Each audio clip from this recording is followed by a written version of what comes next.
of the Pete Delatorre Show. Today, we start a very special 13-week journey called Blockchain Talk, where we will take a deep dive into the blockchain technology. This program will be brought to you by Blockchain Ecosystem, powered by CrowdPoint Technologies. My guest and subsequent co-host will be Sean O'Brien Brem, the founder and chairman of CrowdPoint Technologies. Let's move forward with session number one. As we promised you a week ago, we are on the verge of something huge. Blockchain, this new technology, is revolutionizing the world of business, the world of society. And we have an exciting few weeks in front of us to share with you what it's all about and what it can mean to you, your business, and your family. This special program, Blockchain Talk, is brought to you by CrowdPoint Technologies. Here with me here today is the founder and chairman of CrowdPoint Technologies, Sean O'Brien Brem. What's going on, my friend? Hey, Pete, how are you doing today? Good to be with you today. Fantastic, man. I know you're flying all over the country, minute by minute. Really exciting things are going on with CrowdPoint, and of course, driven by blockchain. We had an amazing response when you were on the show a week ago, and the comments were off the charts. And it tells me, and I'm sure it tells you, that there is a great interest in blockchain. There is a hunger for information. And that is what we plan to do for the next several weeks as we go on this journey and share everything exciting going on, dispel the myths, accentuate what is really happening, and how everyone can tap into all of this.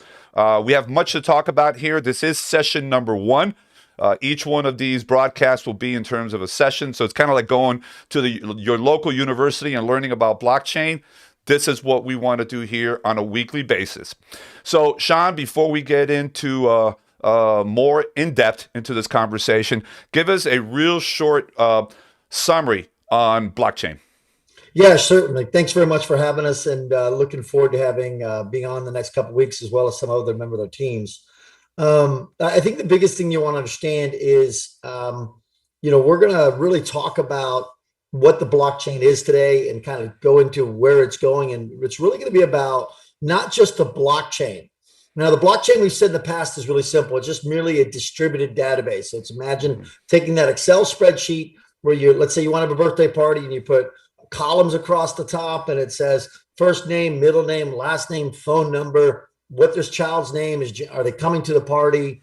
Very simple database that you might create. You might have, 10 columns and maybe you have 100 people showing up. So you have 10 columns, times 100 people. That's 10,000 unique attributes. That's 1,000 unique attributes, excuse me. And then all of a sudden you've got this database that you have to manage. And a good thing about it is it's easy to access. It's one simple location, but imagine distributing that across the world, and imagine putting little rules on each and every key value pair, from a column combining with a row. Imagine putting rules on it.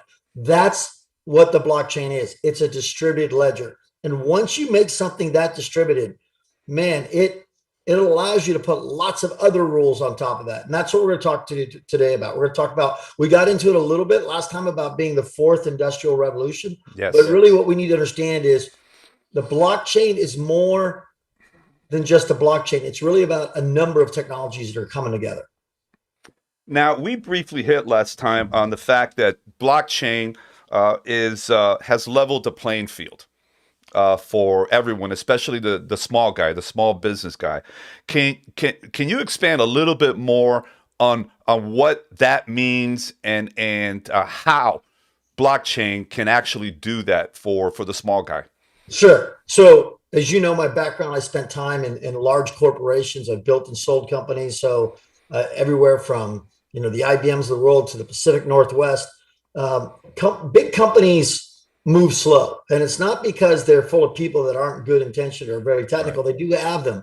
The problem is when you commit to a 3 to 5 year budget, and then all of a sudden an emerging technology comes, they just can't turn that battleship as quickly as you can. Also, The blockchain is an entrepreneurial environment. It's highly entrepreneurial. And let's just face it, those of us who've worked in big companies before, it's not very entrepreneurial. The very mindset that got the company to where it was, where it created something from nothing, and then it was able to leverage a playbook and then follow that playbook. And all of a sudden that playbook became stochastic rules and everybody had to follow it, and now you're at the slow monolithic growth at 5%. It just, that's why the person that's watching this video today, if you're starting a small business, you're an entrepreneur, you've been looking for that get ahead factor.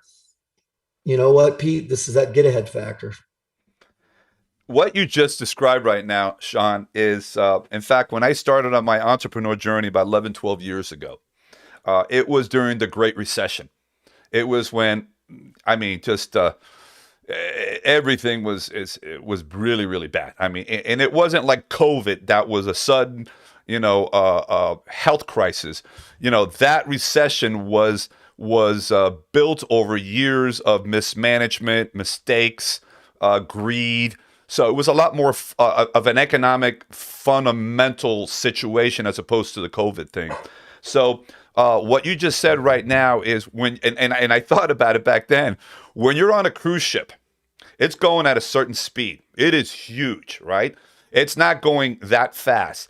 And anytime it wants to change its course, the first thing that has to happen, that big ship has to start slowing down just to move a few degrees to the right or a few degrees to the left and then crank it up all over. So that slowing down, stopping, and restarting doesn't happen that quick.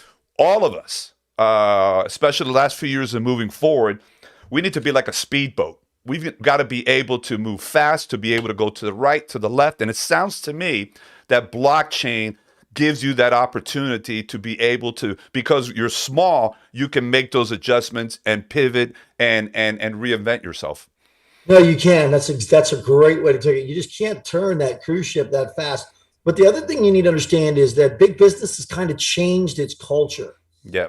Big business. I tell people, I went to school in England, and I remember being 11 or 12 years old, and I remember the hormones are raging and everybody's getting really everything was a massive issue. When Tommy did something to Johnny or Stevie did something to Michael, the emotion of the crowd made it where everybody was me tooing and jumping in. And today in society, that those mood swings seem to be prevalent in the American capitalism right now. And what's happening is that's now in their efforts to be almost to be slaves to the emotions of the crowd right now.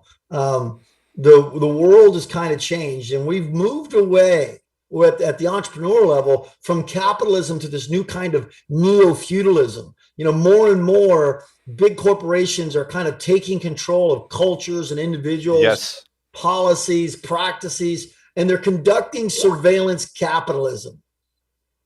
And what is surveillance capitalism? Well, you've experienced it, right? Mm-hmm. That's where you say the word, something as obtuse as Dunkin' Donuts, and then you get an advertisement.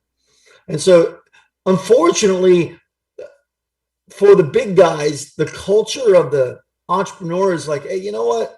We really feel like these big technology companies are really controlling way, way too much the aspects of our private lives. And so now what most people don't realize is the blockchain is like, that movie, with Mel Gibson, when he plays the Scottish rebel, right? Braveheart, right? Yeah, Braveheart. Yeah. It's like people are sitting here thinking the blockchain provides like freedom. It's like this opportunity to scream with a blue face and say freedom. And because what's happening is what most people around the world don't say, and this is a very controversial yet powerful statement, and why the blockchain is having a cultural adoption on top of the technological adoption. And that is that right now, today, big tech companies, all big companies, are really freely exchanging the human identity. Yeah. And they're actually engaging, and this is going to go I'm going to get someone indignant. So guess what? I'm not going to apologize. You're basically engaging in the human identity slave trade. Mm-hmm. Mm-hmm. That's Absolutely. what's happening. Oh, people click, well, but no, they opt in, but they don't read that. You make that opt in 46 pages long, right? And people Yes. don't realize that every day people's data is being used and they're not being subsidized for that. Sure they are, Sean. We give them an opportunity to buy something. Yeah, but I didn't understand what's going on. I don't care. My stock value needs to go up. Right. So it's, it's not really fair. And so really what's happening right now is the good news is the reason why the blockchain is going to explode isn't just because of the blockchain. It's not this ubiquitous. It's a fact that there's some other technologies combining together. And these four technologies really make up the necessary technological ingredients to create a digital platform. And these digital platforms are really what's going to be the things that power this emerging technological ecosystem that people today are calling the blockchain, but really what they're not talking about are all the other things that are happening that make it happen. So those four things are big data technologies, big data analytics, artificial intelligence, and compaction technologies, plus a distributed ledger. Now, all four of those combined are going to assist business decision makers in contributing to this emerging sharing economy. And that's what we're talking about, the sharing economy. We're not talking about the traditional model that's been kind of warped for capitalism.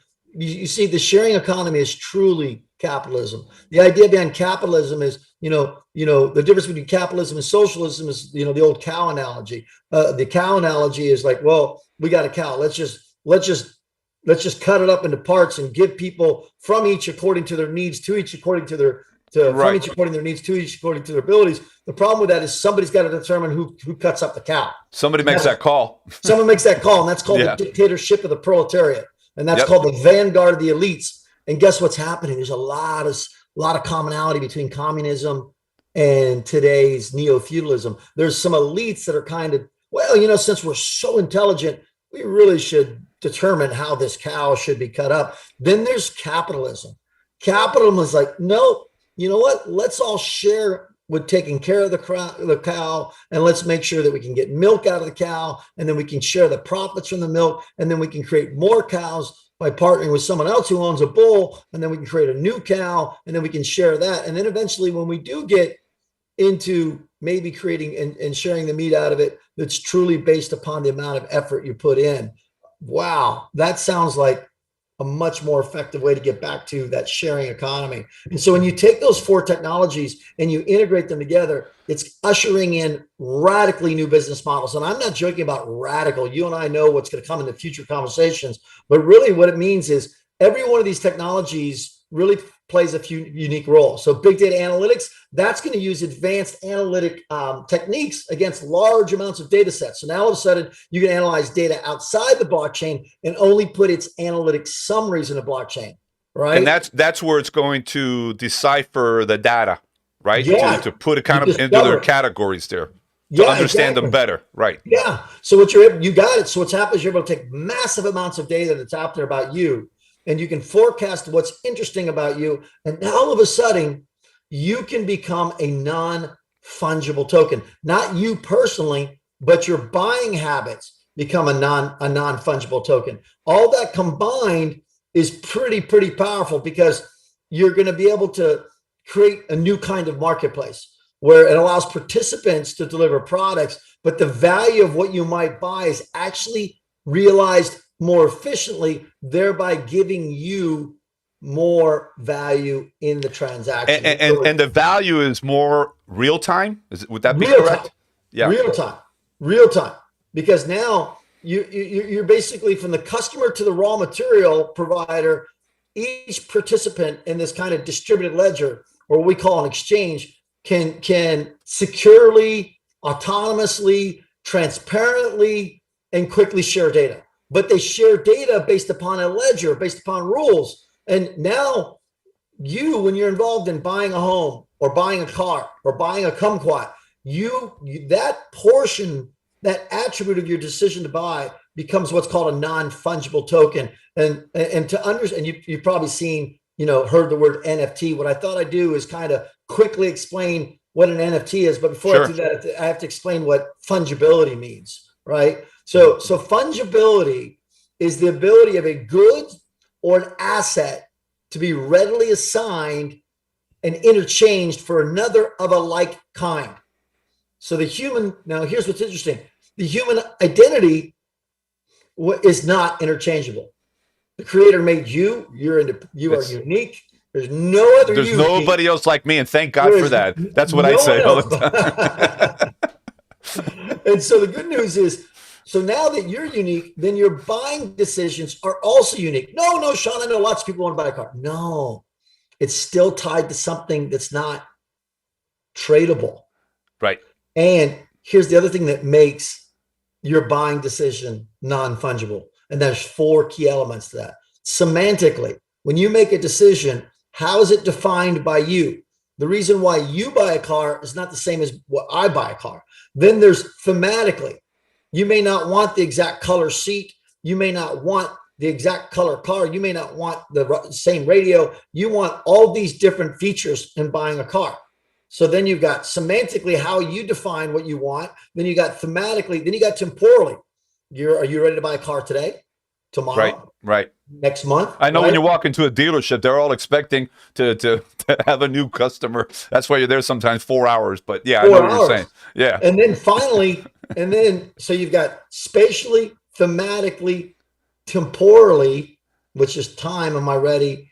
And then you've got to figure out, wow, am I really spatially at where I want to be? As you brought up, the car dealership. Am I in the car dealership? So those 4 unique capabilities that can only be derived from running big data analytics make your buying decision non-fungible, and it can be tokenized and it can be sold, and you can make money on the fact that someone's buying your lead ahead of time, because it happens without you all the time.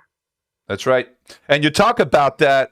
We've talked about that where, Wayne Gretzky, the famous hockey player, he used to say, I don't go where the puck is. I go to where the puck is going to go. Exactly. And that I think that quote is a big part of what blockchain is about. Is that through everything you just explained right now, the way that you take that data, the way that you splice it up, the way that it gets categorized, it's doing the system is doing a lot of work for you so that the right buyer and the right customer can come together at the right time. Exactly right. And so what this means now is you can stand up. Well, if you've got something that's non-fungible that can be purchased or sold, then what somebody should create is an exchange. And that exchange, to make it not seem so chaotic, why don't we align each exchange against market sectors? And now all of a sudden, you've got exchanges that are buying and selling goods, leveraging the power of big data. Well, Sean, I get the whole power of the big data, where you now can take someone that you think might want to buy something and take that assembly of those data attributes and make them as a non-fungible token and tie it to somebody that's unique. So not only is the token around the purchase unique, but it's tied to something, an identity that's unique. But you lost me because you know what? I run business. How do I get everybody to come to that exchange? Well, that's where big data comes in again. What if you had hundreds of millions of people in a database and you understood all those attributes about them, and now all of a sudden you could drive traffic? Well, wow, that would sound really incredible, because now all of a sudden, if I send 1 million people to a call to action page, then certainly even at 3% conversion, that's a good day. And even if you're selling a product at $5 a product and making 30% margin at $1.50, that's a phenomenal day. Well, here's what you do. You don't give it to the big guys. You let micro entrepreneurs on Main Street be the benefactor of that, and you empower them. You know why? Because they're more willing to give that individual customer experience again. So now you've got an exchange made up of micro entrepreneurs trading non-fungible tokens, and people are actually purchasing those leads before they're happening, and those leads are being shared in the value back with the person that makes it, instead of just a kind of coupon, where really you're taking an arbitrary value of, oh, I want to sell somebody this and artificially mark it up and give a coupon. Right, it eliminates all the hundreds of middlemen that are in the process. That every time you add another person, it increases the eventual price at the end of the chain of the whole process. There, it's really cool that we're launching this first show during National Small Business Week. Oh wow! Yeah, congratulations to the small business owners out there. And that's what this is really all about. Is to take that. And there's American Express has been doing the Small Business Saturday, which is that weekend of Thanksgiving where they're promoting buy local. So this allows to enhance that spirit of buying local, going directly to the owner of that business and be able to talk with them. They have the knowledge, they have the service, they have the passion. They don't have to answer to a board of directors. And yet at the same time, they're able to tap into a technology that otherwise they couldn't do it. So it's kind of like a best of both worlds. It is. Let me give an example. I want to give a shout out to Sofia from Finland, Suomi, Finland. And I want to give a shout out to Eldon in Sweden. They're two prime examples of people. And there's about 900 more recently have joined one of our exchanges. So I want to give a shout out to all of them. They've come together at the power of the crowd, and they've created an exchange. 900 people have come together and they've created an exchange. Now all of a sudden they own that exchange. And whether they live in Finland or they live in Sweden or they live in Nebraska or they live in Boston, Bhutan, Botswana, it doesn't make, and all those people, by the way, we have people from all those countries involving that exchange. They now can create microtransactions through micro-entrepreneurialism, and every one of those microtransactions, here's what's happening. You come to a call to action page manned by Sophia from Finland, she's on it. Mm-hmm. She's 100% dedicated to you. You're going to get a far better user experience than an Amazon. You see, when you go to Amazon, it's a race to the bottom. Yeah. It's a race to the bottom because everybody's throwing their product on there. And someone else, it's selling. So everybody else joins and sells the exact similar product. Yeah, there's immense opportunity for competition. But at the end of the day, the Amazon's jump of the world. I mean, gosh, hey, Mr. Bezos, you've got several $1 trillion. Do you really need to keep doing what you're doing and buying everything up? Or why don't you just be a little bit more philanthropic? Or maybe you just want to be, I don't know, the next kind of guys from the 1800s that created a monopoly. But at any rate, I won't digress. Now all of a sudden, Sofia and Eldon from Sweden and Finland have a unique opportunity to participate in the American exchange. But you know what? You've got someone like Christy or Taylor or anybody else that wants to now participate in Sweden. You see, this disintermediation means that the ability in the sharing economy is to cross boundaries. It's super lightning speed to disintermediate the millions of middlemen in there that are adding more and more and more on it and say, you know what? Here's what I tell you something. The hardest thing you can do in life is to start a business and then walk up to say, hi, I'm an entrepreneur. I'd like to sell you something. Would you like to buy it? And now all of a sudden, salesmanship has become something evil. Like salespeople are evil. Nobody wants to be sold to. Yeah. What about you just say, this is my heart. This is my soul. I'm trying to take care of my family. I'm engaging in an exchange of free ideas and free commerce, which I share equally back with you, the customer, because you have value and I'll be able to encapsulate that value as a non-fungible token. And when I win, you win. Sounds a lot like the old-fashioned bartering system that we kind of forgot about. The old handshake approach, right? Backed by amazing technology. Sean, we're basically out of time, but I wanted to see if you want to set up our session number 2, which will be next week. Remember, we're on the broadcast for everyone's benefit, of course, 7 p.m. Eastern Standard every Wednesday. Today we're starting on Cinco de Mayo, so it's a celebratory day, and there's a meaning there because we feel like maybe this is the next level. We've talked about the fourth industrial revolution, and so we have the number 5 there. So who knows if we can explore this together, make something of it there. What do we have in store for session number 2? Next week, we're going to talk about securing the blockchain. And we're going to bring on an amazing chief strategy officer for our company. And he's going to talk about securing the blockchain. So he'll be joining me and we'll be making that announcement this week. He's very, very, very well known. And as a lot of members of our company are. And next week, we're going to talk about securing the blockchain and why it's different and why it's better. I'm going to invite everyone to subscribe to my YouTube channel, Pete Delatorre, and write down any comments you have about this broadcast or anything you want to see in the future. We look at every single one of them, and we want to address your questions. We want to address, whatever it is that you want to talk about. That's part of what we're doing. All this, we have information, but we want to design this conversation to connect with you. And that's really the end game for us, is to be able to do that successfully. So, Sean, buddy, thank you so much for kicking this baby off here. This is phenomenal. We're going to have some fun with this one. And each week, we're going to try and bring in, as we move forward, not only experts in the blockchain, but we're going to bring in actual distributors and resellers and members of an exchange so that people get to see this is just you and common day people just getting involved. The regular guy, man. That's the bottom line here. Or gal, the regular guy. Yes, the regular person. How about that? There you go. We'll do that. Thank you, my brother. Take care of yourself and God bless. All right, bye-bye now. A big thank you to Sean O'Brien Brem, who has helped us launch what is going to be a very important 13-week journey as we take that deep dive into the blockchain technology. As you've already learned so far, and will the next several sessions, that this is already changing our lives, the way that we do business, and it's just a whole new time for every single one of us.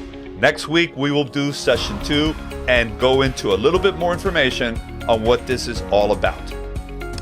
I want to thank you for being with us here today, as you do on all of my shows, and thank you for all of your comments and all of your feedback.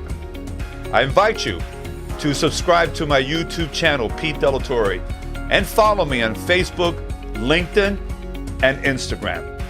I'm going to leave you with this. Focus, focus, focus. Because if you do that, not only are you going to learn, but you're going to take your life to that next level. Enjoy yourselves. Take care, and God bless.